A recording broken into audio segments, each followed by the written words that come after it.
Sir, you can't just leave them here. The cry didn't come from the puppies. It came from the young officer who had stumbled upon the scene, sharp, urgent, echoing through the dead heat of a summer afternoon in a small clearing near the woods outside Fort Ridley. The man who stood with his back turned didn't flinch. He had just tied the last rope, tightening the knot with a strange mechanical calm.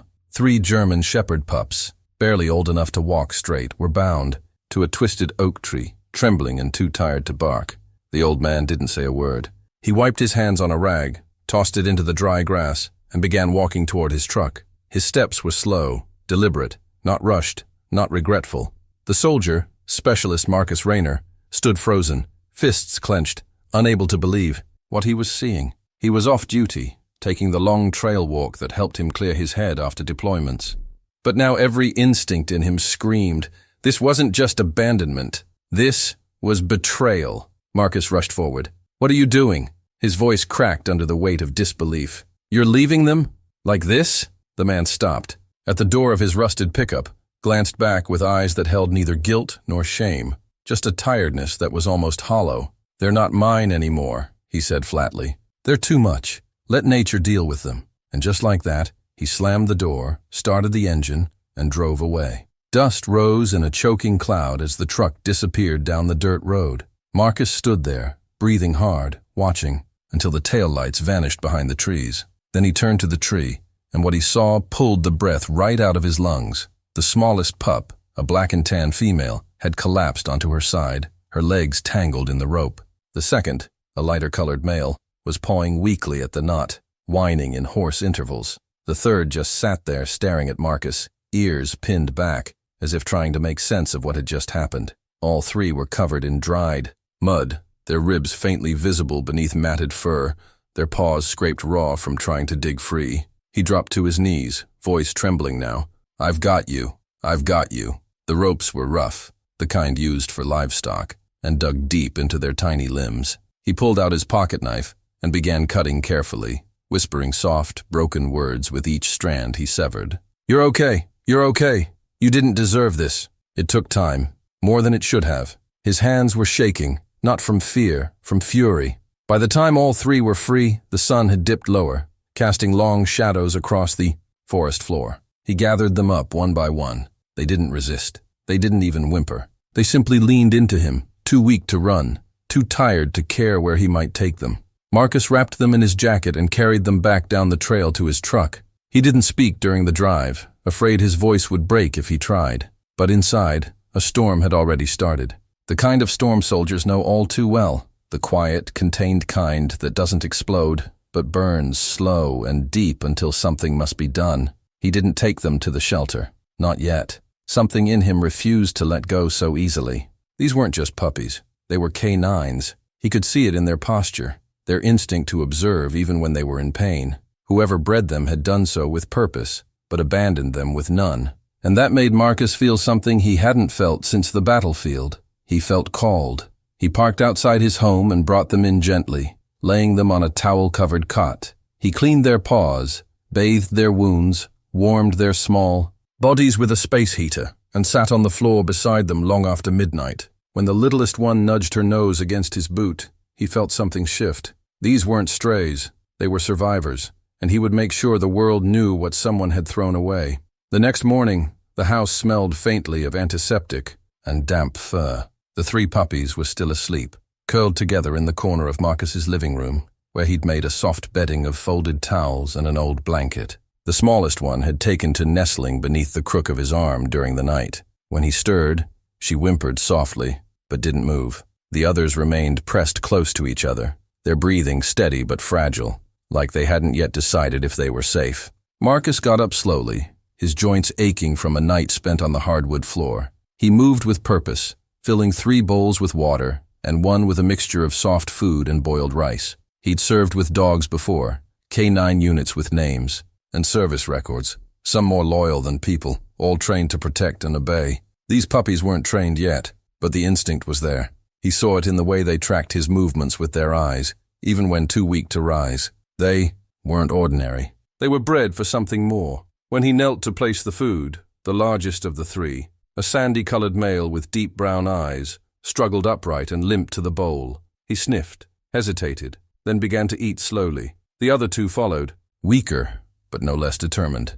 Watching them, Marcus felt something hard and protective settle in his chest. He didn't know where they came from or who they were meant to be, but he knew what they were now, his responsibility. Later that day, he drove to the edge of town to see a friend who worked at the local animal control office. Marcus didn't share all the details, only that he'd found 3 abandoned shepherd pups and needed them scanned for chips. The woman scanned each of them carefully, twice, then looked up, eyes narrowing. "They've all been wiped," she said. "Wiped." Marcus's voice went low. "Every canine pup from a licensed breeder is tagged with a microchip, even before they're assigned.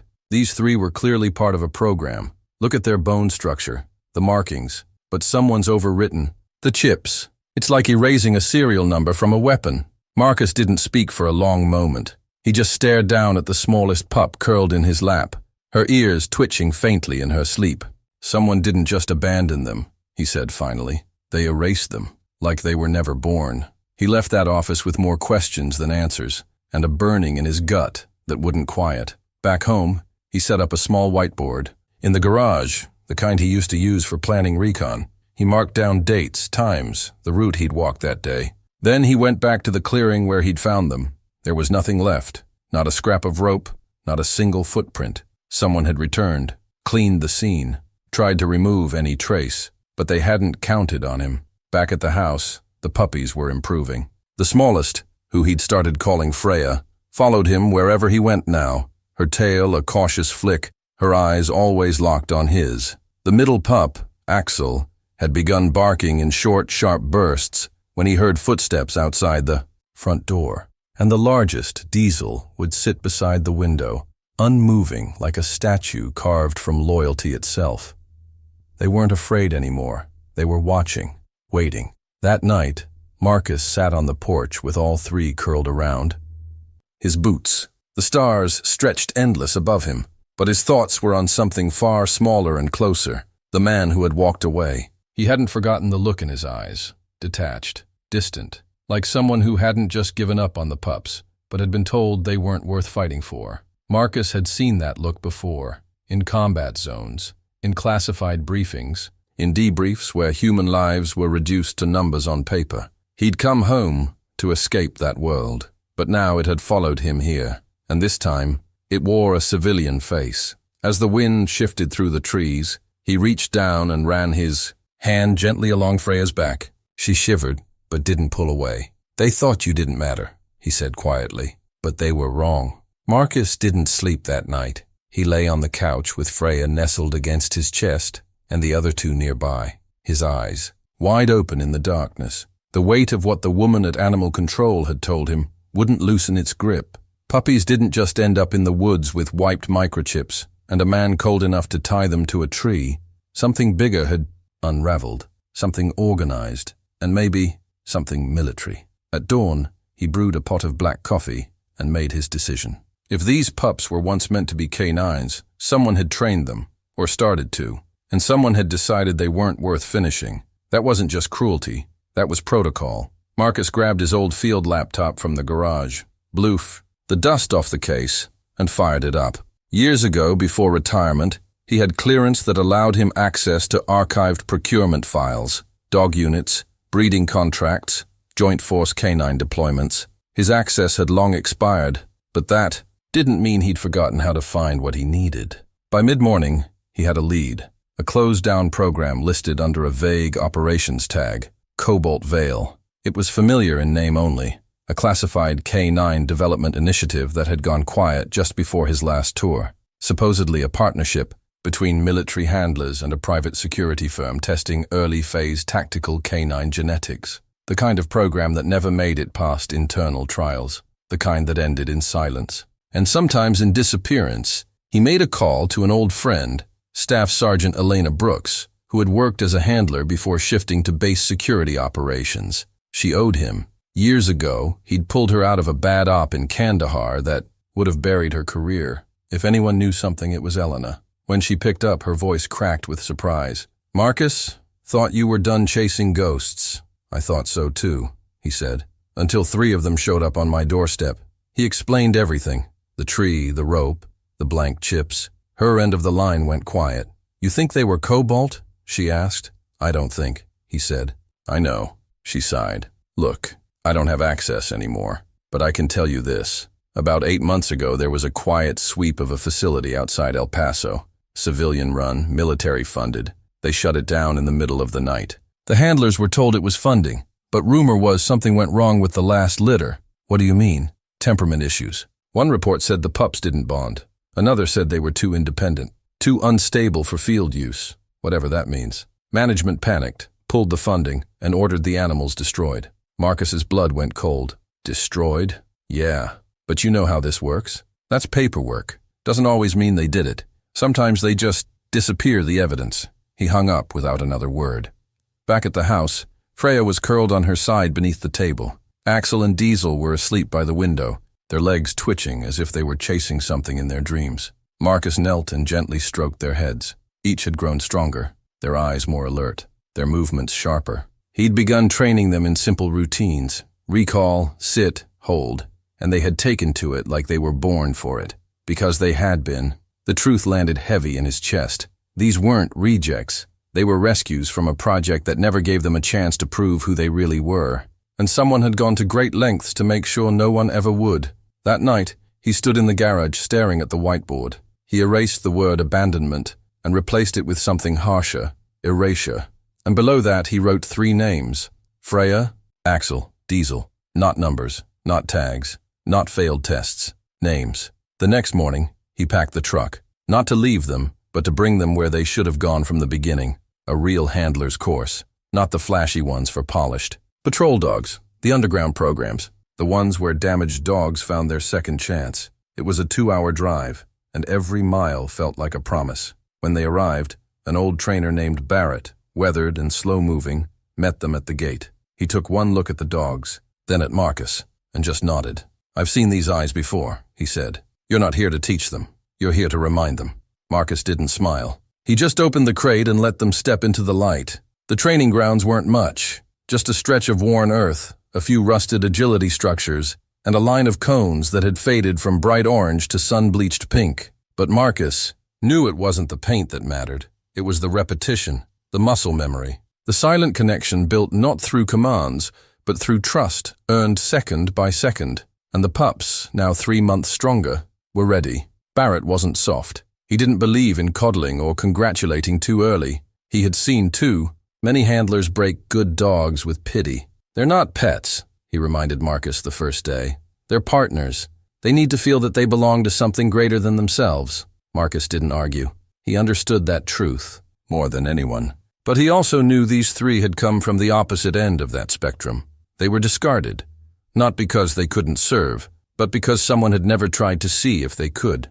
Freya was the fastest to adapt. Smallest, yes, but her senses were razor sharp. She could track a hidden ball through 6 layers of cover in under a minute, responding to Marcus's hand signals without hesitation. She didn't bark, didn't whine. She just moved, smooth and silent, like she'd always known the world was watching. Axel was bolder, more reactive. He challenged commands before following them, tested boundaries, sometimes charged through the course like he was chasing ghosts only he could see. But every time Marcus stepped in, calm, steady, firm, Axel began to listen more. The boy wasn't wild. He was just used to surviving on his own. Diesel, though. Diesel worried him. He was quiet, reserved, almost too gentle for a dog of his size. He did what was asked, sat when told, retrieved what he needed to. But there was a heaviness to him, like he carried something none of the others could see. Sometimes Marcus would catch him staring at the tree line beyond the yard,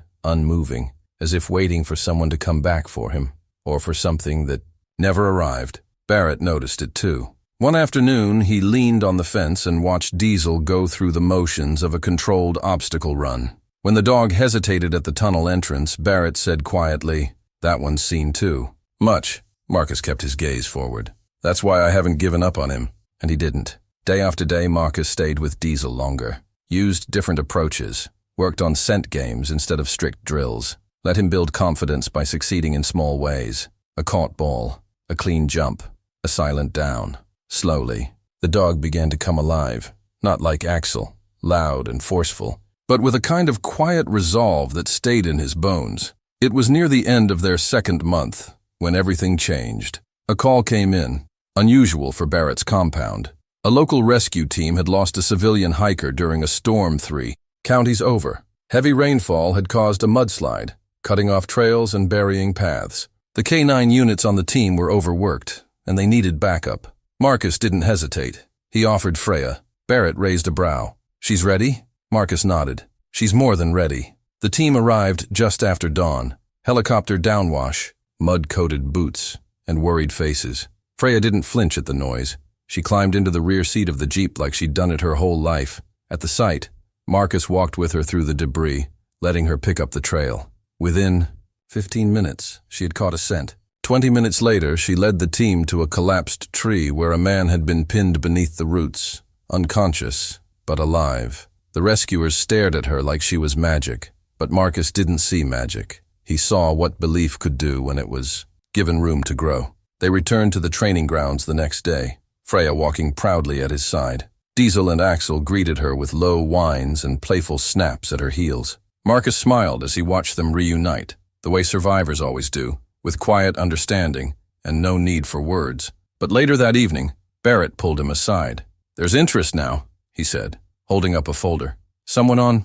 The rescue team sent your footage to a contact in a federal working dog program. They want to observe the next session, maybe make an offer." Marcus looked down at the three of them resting near the cot. Freya curled by his boots, Axel chewing a training rope, and Diesel sitting guard near the door. He took the folder but said nothing, because now, for the first time, someone wanted them. But the question remained, was Marcus ready to let them go? Marcus didn't sleep much that night. The manila folder lay unopened on the workbench in the garage, but its weight pressed on him like a decision waiting to be made. He didn't need to read the contents to know what was inside. Placement requests, service contracts, official interest, from agencies that would take the pups and polish them into elite tools of protection and control. They'd be valuable there, respected even, but they'd be separated. Each would be given to a different handler, trained under different methods, scattered across the country like pages from a story torn in 3. He walked out to the yard.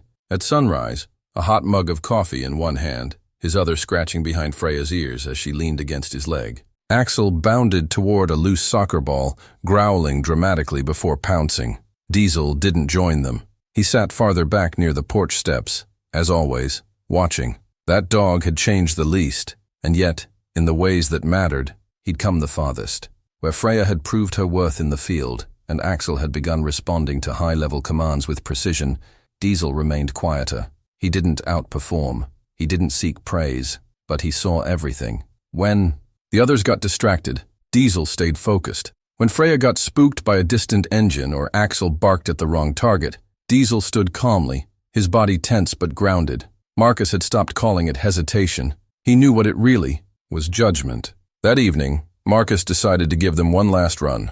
Not a test, a goodbye. He set up the field like usual, but added new challenges. Hidden scent cones, an unpredictable sound loop playing distant sirens, a dummy placed face down behind the she'd to simulate an unconscious subject. Barrett watched from a distance, arms folded, saying nothing. Freya performed flawlessly. Quick, sharp, obedient. Axel needed a reminder on the second obstacle, but recovered strong. Then came Diesel. Marcus gave the signal, and Diesel stepped forward, slow and deliberate. He approached the obstacles with care, pausing at every corner to analyze. When he reached the scent trail, he didn't charge through it. He stopped, lifted his head and turned left instead of right. Barrett leaned in. "He's off track." "No," Marcus said. "He's following something we didn't plant." Diesel led them behind the storage shed, ears high, tail still. He froze at the chain-link fence near the edge of the compound. Marcus jogged to catch up, and there, caught in the mesh,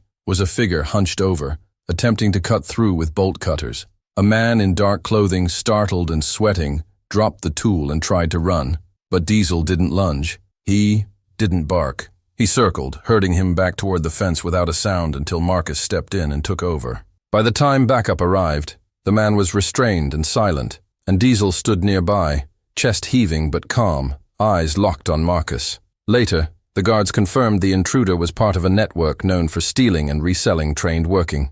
Dogs. Word had gotten out about Freya, about the pups that weren't supposed to exist, about their value, and it had come back full circle. Barrett said it first, while staring at Diesel, who sat with his back straight and eyes unwavering. "Well," he muttered, "guess that one finally spoke." Marcus looked at Diesel, his heart full and aching. "No," he said. He listened when no one else would. The next morning, the folder was still on the bench, untouched. Marcus packed it back into the envelope, walked out to the fire pit behind the cabin, and dropped it in. Flames caught the edge, curling the papers into ash. Some decisions don't need signatures. They need conviction. When Barrett asked what he planned to do next, Marcus simply said, "What I've already started." He applied for licensing as a private canine training and rehabilitation center.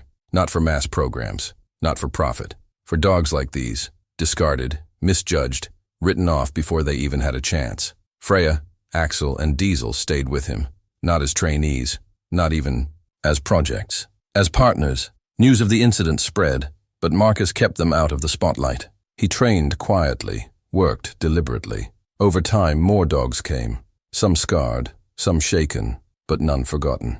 Diesel remained the soul of the place. He rarely barked, but he was always watching, always steady. When new dogs arrived, too scared to eat or trust, he sat near them without crowding. When storms came and the wind howled, he slept by the kennels so the others wouldn't feel alone. Marcus often found himself talking to him late at night, not in commands, but in quiet gratitude. "You knew," he said once, rubbing behind Diesel's ears. "You always knew." And Diesel, as always, said nothing. Because some stories are told not with words but with loyalty, and some heroes don't roar, they stay.